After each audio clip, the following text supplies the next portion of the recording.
Nilinaw ng Philippine Navy na ang isa sa kanilang tauhan na kasalukuyang iniimbestigahan dahil sa umunoy paggamit ng ilegal na droga ay hindi nakadestino sa BRP Sierra Madre nang lumabas ang ulat at nakatalaga sa ibang unit.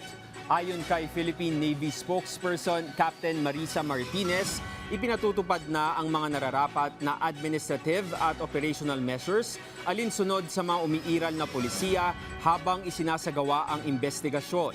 Dagdag ni Martinez, hindi pa ang angkop na kumpirmahin ang mga paratang dahil patuloy pa ang pagkalap ng mga kinakailangan na impormasyon.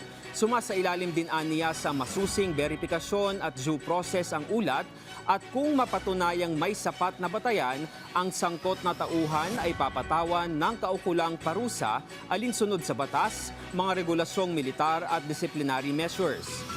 Muling binigyang diin din ng Philippine Navy ang zero tolerance policy nito laban sa paggamit, pagkakaroon at distribusyon ng ilegal na droga. Binigyang diin na ang mga ganitong gawain ay paglabag sa disiplina ng militar na inaasahan sa bawat kasapi ng hukbong dagat.